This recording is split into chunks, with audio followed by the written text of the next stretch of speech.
Des constructions les plus époustouflantes de la planète. Regardez l'incroyable quantité de verre qu'il a fallu pour construire ce bâtiment. 11 000 pièces, c'est vraiment épatant. Aux machines modernes les plus puissantes. Orion ira là où aucun être humain n'est allé auparavant. L'échec n'est pas une option. Rien n'aurait été possible sans les inventeurs de génie du passé. C'est incroyable. Vraiment très impressionnant. Les pionniers de l'aviation effectuaient des vols en haute altitude dans des ballons semblables à celui-ci. C'est une merveille de technique. J'ai beaucoup de chance d'être ici.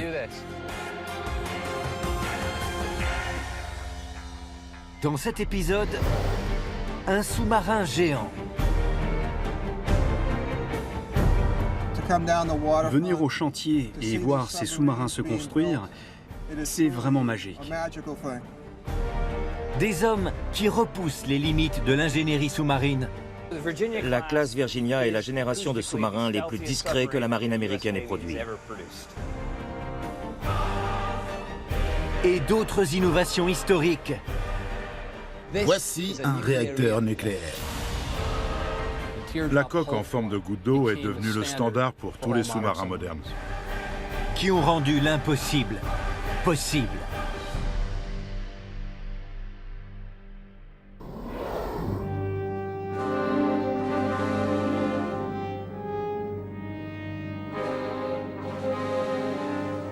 Au début de son histoire, le sous-marin est surtout un engin de dissuasion.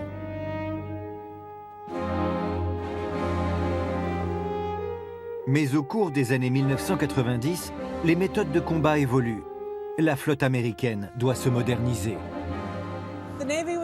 La Navy était à la recherche de solutions pour remplacer les bâtiments de la classe 688. Après des années de bons et loyaux services, ils étaient en fin de vie. Un peu comme un véhicule qui aurait beaucoup roulé. Il fallait trouver un modèle plus récent. Les designers en profitent pour bouleverser les règles de l'ingénierie maritime.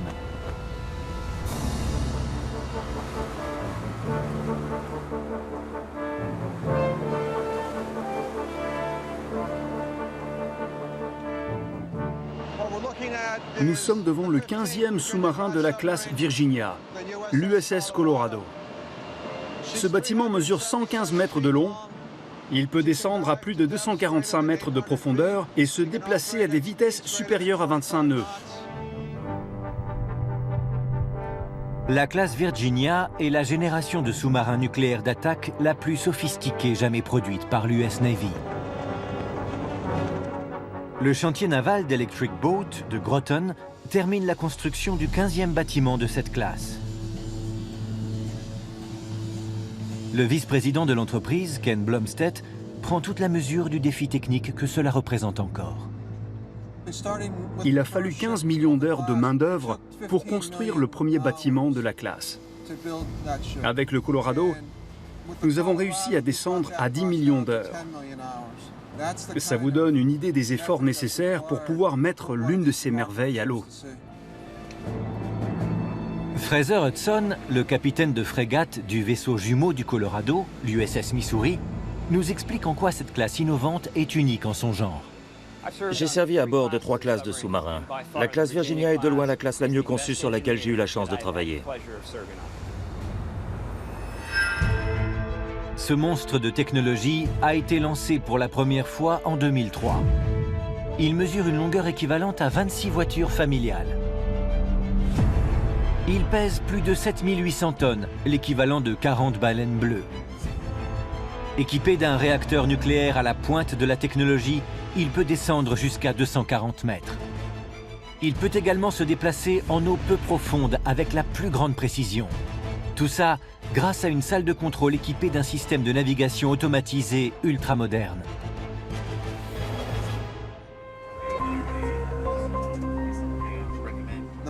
Le pilote peut saisir n'importe quelle vitesse, n'importe quelle profondeur. Le sous-marin est capable de naviguer en eau peu profonde, près des côtes. C'est un bâtiment à la fois silencieux, endurant et polyvalent. C'est une référence pour tous les sous-marins. Pour créer cette merveille sous-marine super adaptable, les ingénieurs de la classe Virginia ont dû relever plusieurs défis qui paraissaient insurmontables.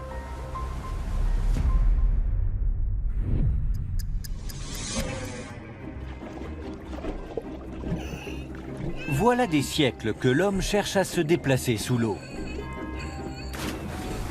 Autrefois, les chasseurs d'éponges plongeaient jusqu'au fond de l'océan armés d'une lourde pierre. Ils retenaient leur souffle plusieurs minutes. Voilà comment ils récoltaient leur précieux butin. Au 5e siècle avant Jésus-Christ, Silis, un plongeur grec, parvient à respirer sous l'eau à l'aide d'un roseau creux. Il en profite pour saboter la flotte perse ennemie.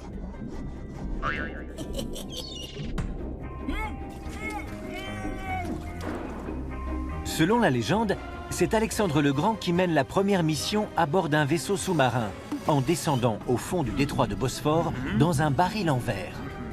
Il pense pouvoir espionner la défense adverse. Mais il est très compliqué de réussir à contrôler le déplacement d'un vaisseau sous-marin. Aujourd'hui encore, l'opération reste un défi conséquent.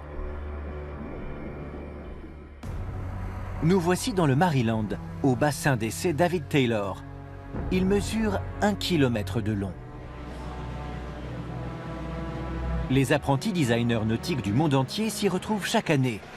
Ils rivalisent d'ingéniosité pour remporter les courses de sous-marins qui y sont organisées. Des équipes d'ingénieurs du monde entier viennent ici avec les sous-marins qu'ils ont conçus et fabriqués dans l'espoir qu'ils deviennent le plus rapide sous-marin à propulsion humaine. Ils doivent parcourir 92 mètres sans sortir de l'eau, sans toucher le fond, les côtés, ni perdre aucune partie du sous-marin. La distance ne paraît pas très longue. Pourtant, le simple fait de rester sous l'eau tout ce temps n'est pas une mince affaire. Le déplacement vertical, c'est le plus difficile. J'ai pas de problème sur le plan latéral. J'arrive à suivre une ligne. C'est la flottabilité qui pose problème.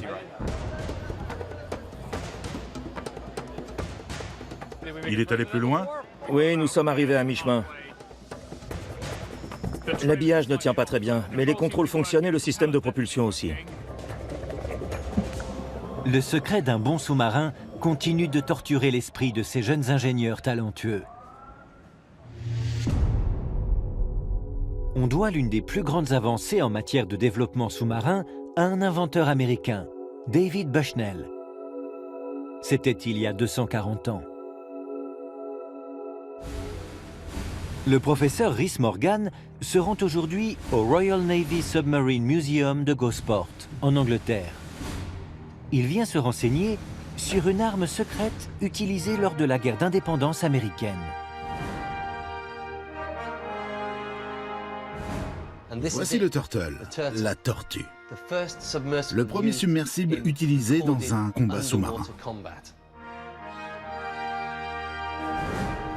Avec sa tortue, Bushnell avait prévu de se faufiler à travers les navires britanniques ennemis, ancrés dans le port de New York. Le vaisseau était lourdement chargé pour lui permettre de s'enfoncer sous l'eau. Un ballast était prévu sous le plancher. On le remplissait d'eau. L'opérateur, un homme du nom d'Ezra Lee, devait pomper l'eau pour ajuster le remplissage du ballast en fonction de la profondeur voulue. Une fois sous l'eau, les deux tubas qui équipaient le dessus de la tortue étaient scellés. Le pilote avait donc une réserve d'air limitée. Il manœuvrait le vaisseau à l'aide d'un ingénieux propulseur à manivelle installé à l'avant. Le mode d'attaque très rusé exigeait de se trouver à proximité de la cible. L'arme de la tortue, un fût de poudre, était fixé à l'arrière de la coque en bois. Le sous-marin se positionnait silencieusement sous les navires. Pour fixer le fût, il utilisait cette vis qui était littéralement enfoncée dans le fond des bateaux. Malheureusement, le pilote Ezra Lee découvre que les navires de la flotte britannique sont équipés de fonds métalliques. Triste coup du sort. Ezra Lee n'a pas pu percer le fond des bateaux. La tortue a donc été un échec. Pour autant, elle a permis de poser les bases du combat sous-marin. Les principes du ballast et du mode de propulsion sont aujourd'hui encore utilisés dans tous les sous-marins.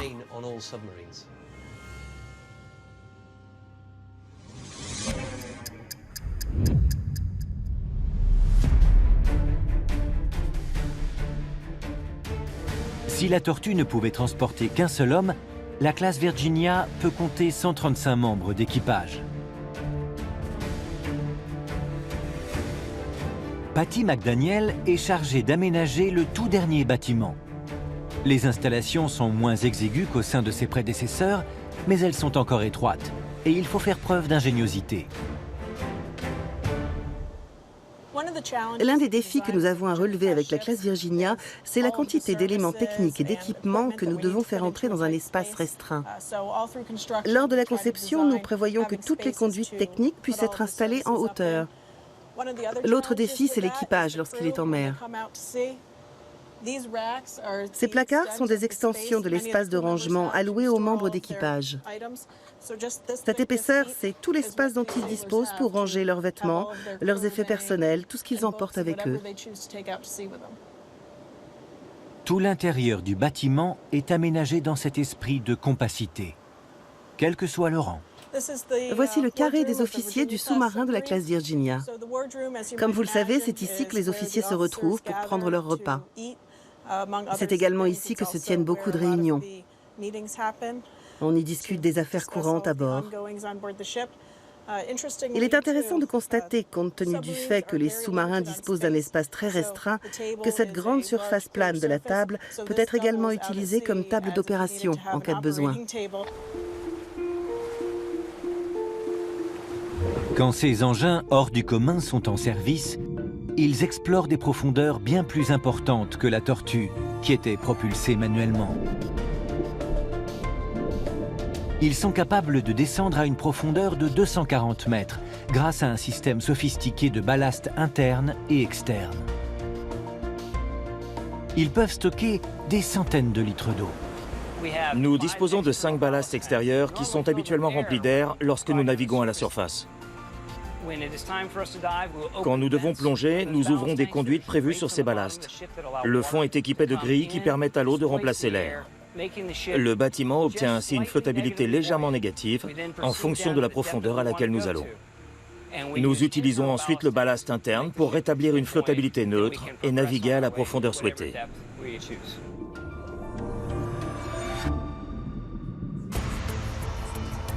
Pour faire face à la diversité des missions qui lui sont confiées, l'équipage des bâtiments de la classe Virginia dispose d'instruments de contrôle à la pointe de la technologie. L'un d'eux a même remplacé l'un des plus célèbres instruments de l'histoire du sous-marin. Le périscope constituait l'œil de tous les sous-marins depuis la fin du 19e siècle. Les ingénieurs ont décidé de le remplacer par un mât optronique dernier cri. Le système optronique est constitué d'un mât équipé d'une caméra sophistiquée. Elle permet de diffuser l'image qu'on ne pouvait autrefois consulter qu'à travers le périscope sur des écrans larges disposés dans tout le navire. Autrefois, il fallait prévoir le conduit de descente du périscope. Toute la conception du sous-marin et la disposition des pièces étaient organisées autour. En raison de la structure encombrante du périscope, la salle de contrôle se limitait traditionnellement à une petite pièce du pont supérieur. Dans la classe Virginia, le système de contrôle visuel est désormais compact et n'occupe plus qu'un petit espace. Le centre nerveux du sous-marin peut donc prendre place au pont intermédiaire, plus large. La salle de contrôle dans laquelle j'opère dorénavant peut accueillir tous les grands décideurs à bord. L'équipage est plus soudé. Nous pouvons vraiment fonctionner en équipe.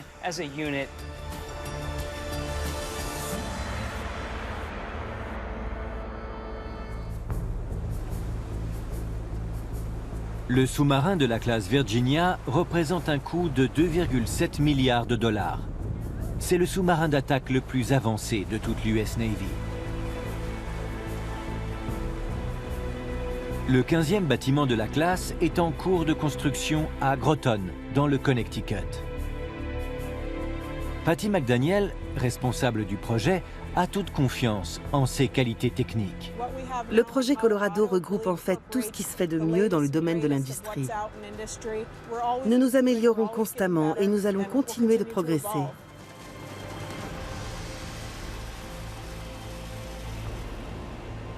Je pense que les sous-marins de la classe Virginia vont faire référence en matière d'ingénierie sous-marine. Sa conception et sa construction s'inscrivent dans la continuité de tout le formidable travail que nous faisons depuis plus d'un siècle. Contrairement à la plupart de ses prédécesseurs, ce bâtiment de 115 mètres de long à la ligne épurée a été conçu en vue de remplir des missions très variées, notamment de reconnaissance et de surveillance. Un système sophistiqué de sonar lui permet de progresser en toute sécurité au-dessus du fond marin. Il se déplace grâce à un système d'hélice quasiment silencieux, le propulseur. Les moteurs, les propulseurs disposent de dizaines de milliers de chevaux de puissance. Ils sont pourtant très silencieux. Ça dénote d'un niveau d'avancement technologique assez impressionnant.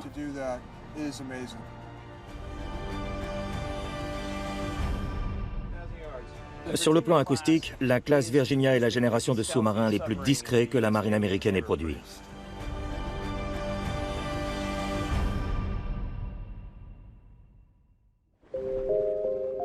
Le sous-marin doit demeurer indétectable dans l'océan. Mais ces diverses missions exigent aussi rapidité de déplacement et maniabilité. Comment construit-on une coque épurée capable de traverser les océans du monde entier? Les ingénieurs de la classe Virginia se sont inspirés des plus grands inventeurs de l'histoire nautique.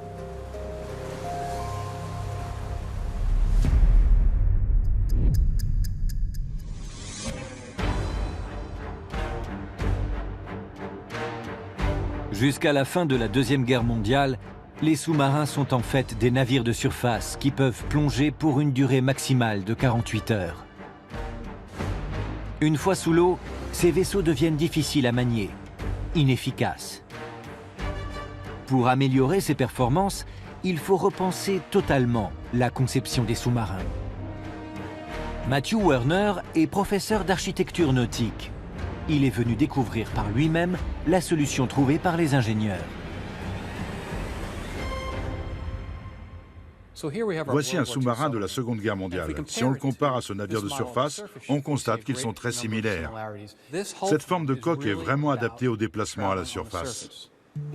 Ce design élégant ne crée qu'une toute petite vague de proue.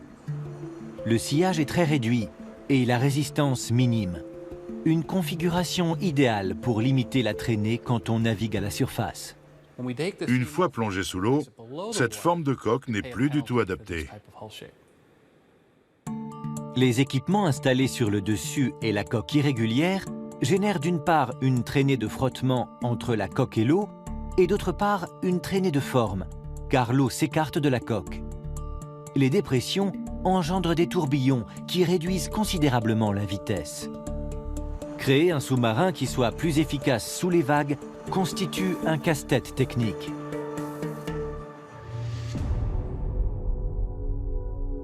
C'est l'amiral Charles Mommsen qui trouve la solution. Cet officier de la marine américaine commande plus de 25 maquettes à grande échelle, dans le seul but d'améliorer la vitesse de déplacement et la performance sous l'eau. Tous ces essais finissent par payer. Toutes ces maquettes ont débouché sur la coque en forme de goutte d'eau, qui est devenue le standard pour tous les sous-marins modernes. Afin de pouvoir observer comment fonctionne ce design révolutionnaire et analyser ses qualités hydrodynamiques, Matt disperse du colorant dans le bassin. La maquette est complètement sous l'eau. Nous avons dispersé du colorant juste devant et nous allons la faire passer à travers. J'espère qu'on va observer un écoulement bien fluide au niveau de la poupe de la maquette. Voyons ce que ça donne. Elle arrive devant la vitre au niveau du colorant. Elle passe à travers le colorant. Regardez comme le mouvement est fluide quand la poupe passe dans la trace de colorant. Ça montre que la résistance est très faible.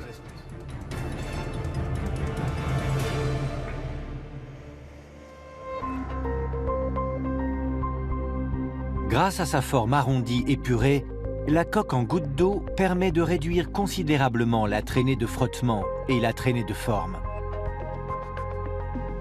En 1953, les résultats de ces travaux révolutionnaires se concrétisent à travers un chef-d'œuvre technique.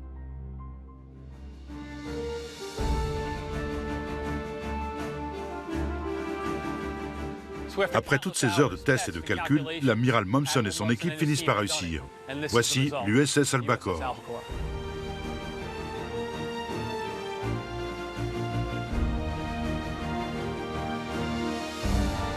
L'Albacore est un bâtiment révolutionnaire qui bouleverse le monde de la construction sous-marine. Il se distingue des coques propres aux bateaux. Avec sa forme spécifiquement adaptée à l'univers sous-marin, il devient le bâtiment le plus rapide, le plus maniable jamais conçu. Il se pose en modèle pour tous les sous-marins qui suivront.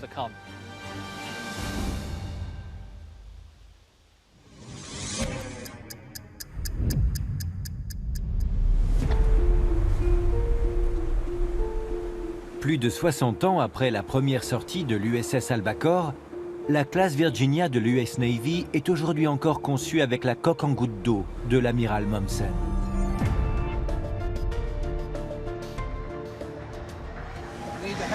Nous avons des critères très stricts pour assurer la circularité des différentes sections de coque. Au moment de l'assemblage, tout doit s'aligner parfaitement pour limiter la quantité d'énergie nécessaire au déplacement sous-marin.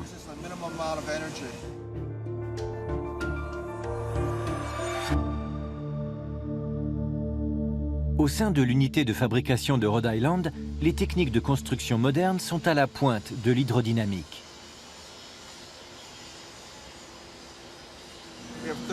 Nous avons 3600 hommes et femmes qui travaillent à partir de plaques d'acier brut, de tuyaux, de câbles, pour créer des modules de 2000 tonnes. Les plaques d'acier entrent dans le circuit. La machine les découpe automatiquement aux dimensions voulues. En ce qui concerne la coque extérieure, les plaques sont roulées afin d'obtenir la forme circulaire nécessaire. Une force de 5000 tonnes est appliquée pour donner à la solide plaque d'acier sa légendaire forme de goutte d'eau. Pour aménager l'intérieur, les ingénieurs ont décidé de changer de point de vue.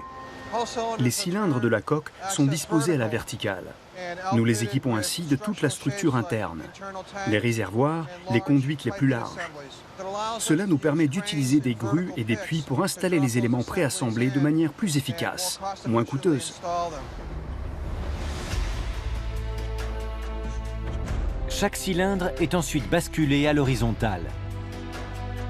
Les ponts également préassemblés sont glissés à l'intérieur. Les modules terminés sont ensuite envoyés pour l'assemblage final. Pour Patty McDaniel, cette étape reste toujours aussi impressionnante. Quand on assemble la dernière partie de la coque et que le bâtiment prend vraiment une allure de sous-marin sous le hangar, c'est un événement très excitant. Le transport de cette structure monumentale jusqu'à son habitat naturel est une manœuvre tout aussi spectaculaire.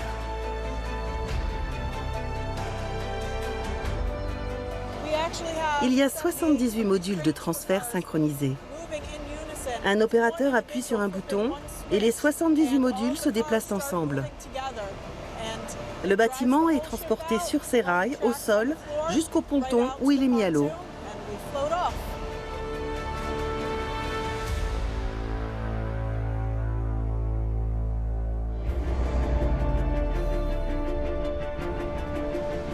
Ken Blumstead, vice-président du programme, œuvre au cœur de son développement depuis 1996.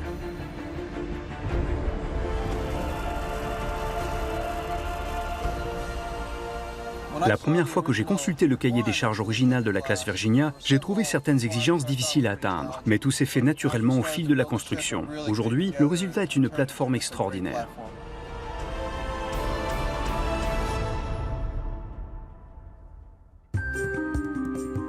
Chaque sous-marin mesure 115 mètres de long. Il est composé de 4 modules géants. Il comporte environ 1 million de composants. Sa construction requiert 10 millions d'heures de main-d'œuvre. L'échelle monumentale de cette construction suscite l'admiration de Patty McDaniel, responsable du projet. C'est formidable d'assister à la construction et aux essais de ces systèmes que j'ai calculés. Je me sens privilégiée de voir tout prendre forme ainsi et d'assister enfin aux tests en mer. Pour l'équipage, la clé du succès des missions qui lui sont confiées réside dans sa capacité à rester sous l'eau pendant des périodes prolongées. L'équipage de 135 marins doit pouvoir se rendre n'importe où dans le monde, se déployer à partir de son port d'attache et être opérationnel dans n'importe quel océan sans avoir à se soucier de la quantité de carburant consommée. Comment faire pour permettre à un sous-marin de se déplacer jusqu'aux coins les plus reculés du globe sans avoir à se ravitailler? Cette tâche, a priori impossible, n'aurait jamais été accomplie sans le recours à une autre invention du passé.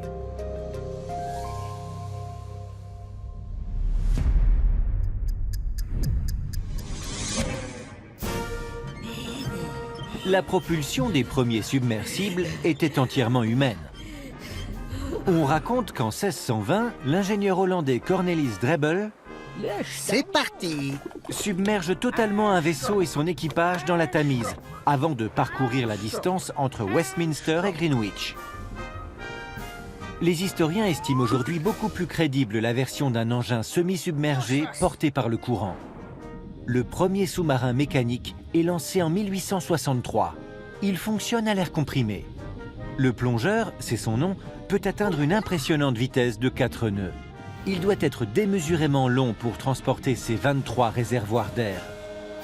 Il nécessite un navire de soutien pour son ravitaillement régulier. Aïe! Attention!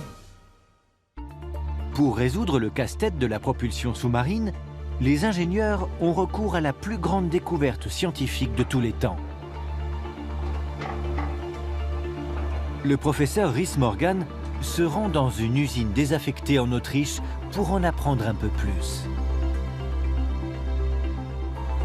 Voici un réacteur nucléaire, le cœur d'une centrale nucléaire.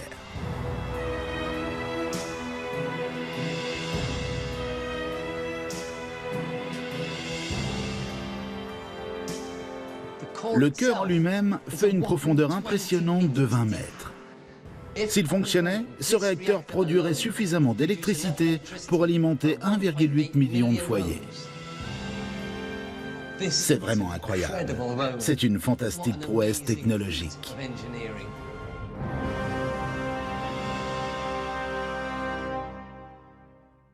En 1951, le gouvernement américain enclenche un réacteur nucléaire expérimental dans l'Idaho. C'est la première utilisation civile de l'énergie nucléaire. La centrale alimente temporairement la ville d'Arco. Elle ouvre surtout la voie du nucléaire civil.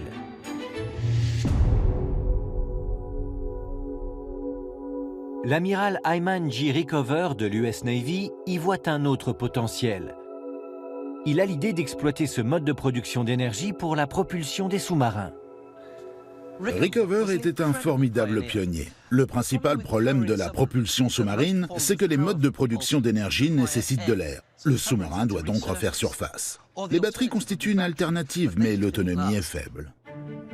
Rickover a un avis bien à lui. Il est convaincu que le procédé par lequel la réaction nucléaire fait bouillir de l'eau et produit de la vapeur peut s'appliquer à son problème. Un réacteur nucléaire, c'est en fait comme une immense bouilloire. Ce fer à vapeur va représenter le réacteur nucléaire. Il y a de l'eau à l'intérieur. Quand je l'enclenche, il la fait bouillir et la transforme en vapeur. Si je dirige le jet de vapeur sur la turbine, elle génère de l'électricité qui allume la lumière. La seule différence entre mon petit réacteur et l'énorme structure dans laquelle nous sommes, c'est la méthode utilisée pour chauffer l'eau. La réponse se trouve dans le cœur du réacteur.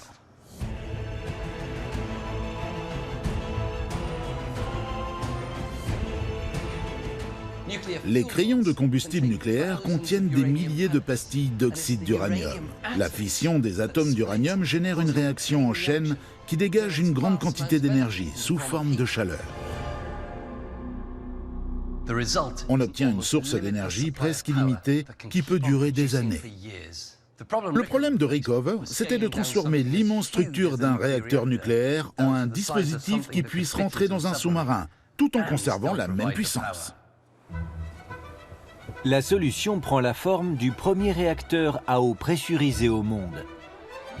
Le cœur de ce réacteur super efficace chauffe un circuit d'eau sous pression. Ce circuit réchauffe à son tour de l'eau sous pression dans un circuit secondaire.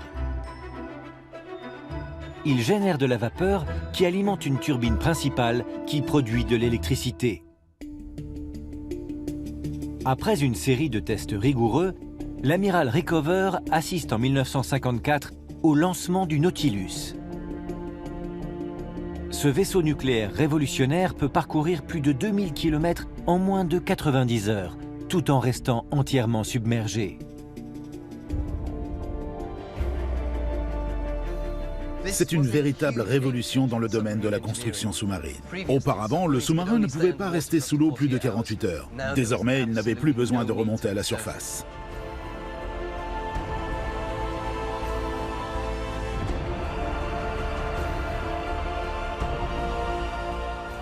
Rickover et ses formidables ingénieurs ont rendu l'impossible possible.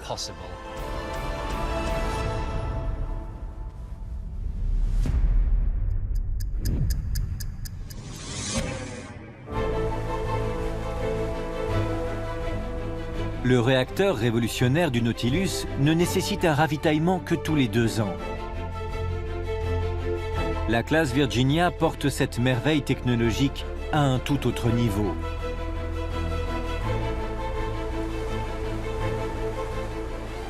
Le réacteur des sous-marins de la classe Virginia a la durée de vie du bâtiment. Contrairement à ses prédécesseurs, il n'a jamais besoin d'être ravitaillé.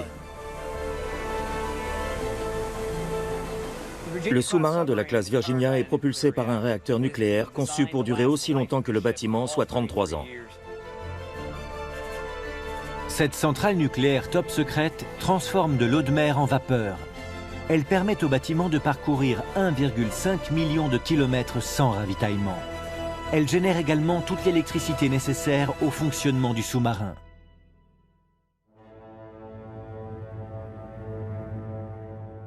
Ce vaisseau a des capacités incroyables. En fait, le facteur le plus contraignant pour moi, c'est la quantité de nourriture que je peux stocker.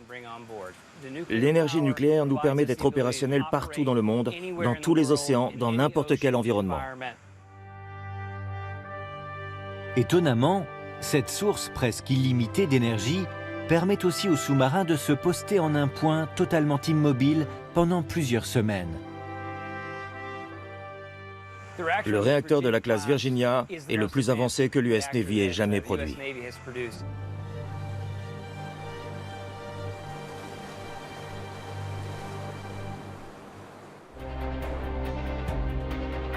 Pendant plus de 2 décennies, une armée de designers, d'ingénieurs et d'ouvriers ont œuvré pour donner naissance à la classe Virginia, la génération de sous-marins la plus sophistiquée de l'US Navy. C'est formidable de se lever tous les jours pour venir travailler ici. Nous sommes tous très fiers de ce que nous faisons et nous nous réjouissons de voir le projet aboutir. 12 super sous-marins sont aujourd'hui en service. Chacun est équipé d'un réacteur nucléaire dernier cri qui lui permet de rester sous l'eau pendant des mois.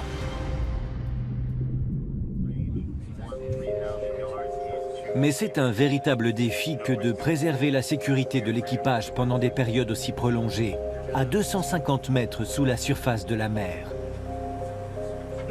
Le sous-marin constitue un environnement confiné. Nous devons donc surveiller la composition de l'atmosphère, notamment les niveaux d'oxygène et de dioxyde de carbone, afin de nous assurer que l'air reste respirable. Comment fait-on pour maintenir en vie un équipage de 135 hommes pendant des mois?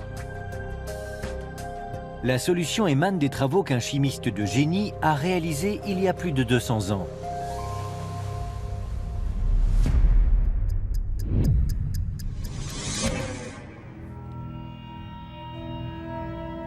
Le professeur Rhys Morgan se rend au centre d'essais nautiques de Portsmouth, en Angleterre.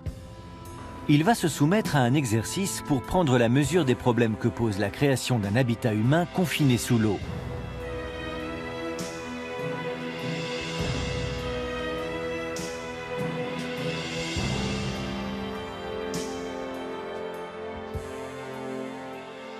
Voici un centre d'essai hyperbare.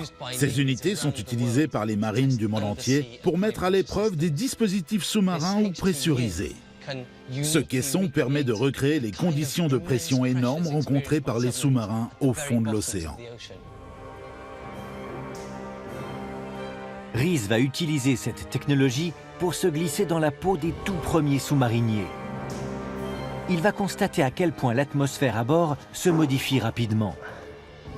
Cette expérience peut être dangereuse. Jules va donc veiller sur moi depuis l'intérieur du caisson. Toute une équipe de médecins veille sur nous deux depuis l'extérieur.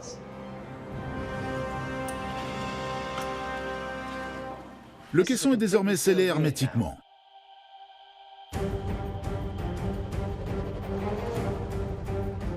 Avec un exercice physique, Rhys et Jules reproduisent les efforts demandés par le travail à bord d'un sous-marin opérationnel.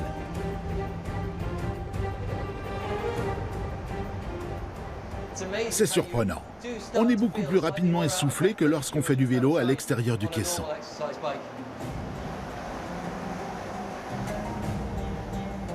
Dans notre atmosphère, le taux de CO2 est de 0,04%. Une quantité totalement inoffensive. Dans un caisson hermétique, le niveau augmente avec chaque expiration. Il peut rapidement devenir toxique. Nous sommes à 5 minutes d'exercice et nous avons déjà produit la moitié du taux maximum de CO2 supportable. On commence vraiment à être à court d'oxygène. Il fait chaud. Voilà. On y va. Après 6 minutes d'exercice, les niveaux d'oxygène et de CO2 à l'intérieur du caisson sont totalement déséquilibrés. L'air est devenu dangereux pour la santé. Épuisé. Je ne sais pas comment faisaient les premiers sous-mariniers. Je pouvais vraiment sentir le niveau de CO2 augmenter et le niveau d'oxygène diminuer. Pour lutter contre l'augmentation du taux de CO2, les ingénieurs sous-mariniers de la Seconde Guerre mondiale nettoient l'air chimiquement. Ils répandent de grandes quantités de chaux sodé à travers le sous-marin. Par réaction, la chaux absorbe le CO2 présent dans l'atmosphère. La plus grosse difficulté est de maintenir le niveau d'oxygène à bord d'un vaisseau scellé hermétiquement.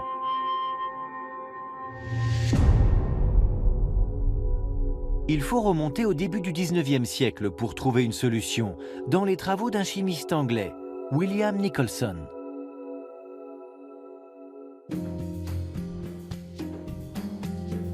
Inspiré par l'invention de la pile électrique, il a l'idée de plonger une des plaques de la pile dans l'eau. Il déclenche ainsi une réaction chimique que nous connaissons désormais sous le nom d'électrolyse. Voici une démonstration du principe d'électrolyse. Je commence par verser de l'eau dans l'électrolyseur. Voilà. 2 tubes à essai remplis d'eau sont disposés au-dessus de l'anode et de la cathode immergées. On applique ensuite un courant électrique. On voit tout de suite avec ces bulles qui apparaissent au-dessus des électrodes les gaz qui sont produits. La cathode génère de l'hydrogène et l'anode de l'oxygène. Dans chacun de ces tubes, l'eau a été remplacée par du gaz.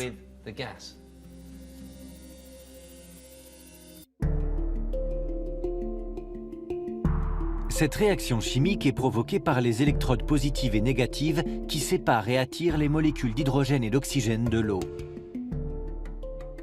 Nous allons maintenant vérifier la pureté des gaz. Dans ce tube, j'ai de l'oxygène. Si j'introduis une tige incandescente et que le tube contient bien de l'oxygène, la tige devrait s'embraser. Voilà, en quelques secondes, nous avons produit suffisamment d'oxygène pour remplir ce tube à essai. Il ne nous reste plus qu'à reproduire ce processus à grande échelle, afin d'obtenir suffisamment d'oxygène pour notre équipage enfermé sous l'eau.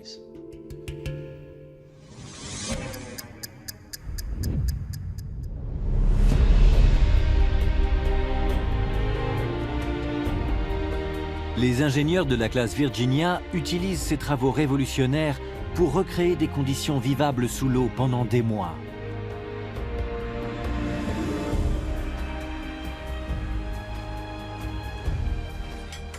Pour maintenir une atmosphère vivable sans avoir à remonter à la surface, nous produisons de l'oxygène par électrolyse. Nous appliquons un courant électrique à de l'eau distillée pour séparer l'hydrogène de l'oxygène. L'oxygène est diffusé dans le sous-marin et nous retirons de l'hydrogène afin de maintenir une oxygénation à 20%, comme dans l'atmosphère terrestre. L'électrolyseur basse pression dernier cri de l'US Navy se trouve dans la salle des machines auxiliaires. Il peut produire jusqu'à 5,6 mètres cubes d'oxygène par heure. Le dioxyde de carbone, potentiellement toxique, est extrait grâce à une installation de traitement des gaz par amine. Quand nous expirons, nous rejetons du dioxyde de carbone dans l'atmosphère du vaisseau. Nous disposons d'un équipement qui extrait le dioxyde de carbone. Il est ensuite comprimé. On peut soit le stocker, soit l'évacuer. L'équipage dispose de conditions de vie qui peuvent sembler normales. Pour autant, quand on évolue à 250 mètres sous la surface de la mer, la sécurité reste une préoccupation permanente. Il faut être paré à toute éventualité. Si un sous-marin venait à couler, ce qui est peu probable, les membres d'équipage ont la possibilité d'évacuer. Dans l'éventualité où l'atmosphère d'un sous-marin deviendrait toxique, Eric Nabors entraîne les équipages à réaliser une évacuation pressurisée. Il utilise un équipement ingénieux, une combinaison spécifique. Elle est conçue pour fournir suffisamment d'air à l'occupant pendant toute la phase de compression et d'ascension. Elle dispose de 34 kg de flottabilité positive dans l'eau et permet de remonter à une vitesse de 190 mètres à la minute. Feu vert pour commencer l'exercice. Nous commençons l'exercice. Lors de l'entraînement, comme prévu, la combinaison permet aux élèves de remonter rapidement la colonne d'eau de 11 mètres. Mais il y a une règle incontournable. La règle numéro 1 de l'évacuation sous-marine est de ne jamais retenir son souffle.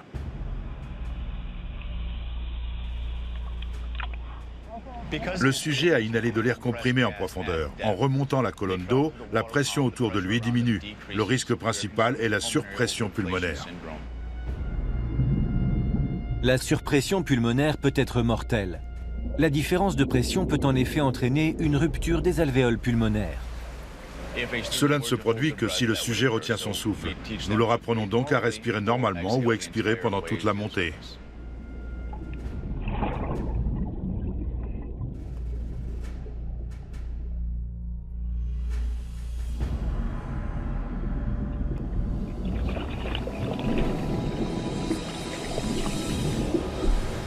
Tout va bien? Je vais bien. Aussi incroyable que cela puisse paraître, ce bijou de technologie peut supporter des pressions allant jusqu'à 17 kg par centimètre carré.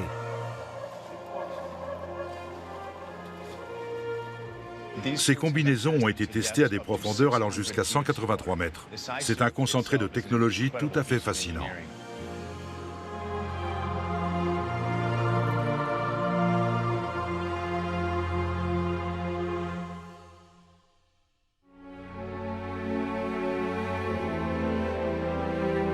Voilà plus d'un siècle que le premier sous-marin à propulsion autonome a été lancé dans les profondeurs des océans.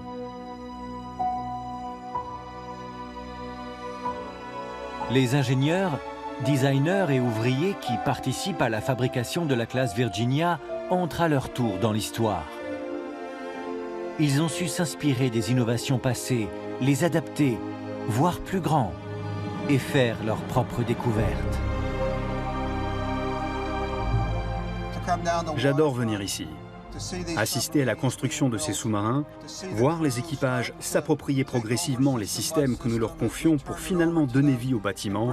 C'est une aventure tout à fait magique.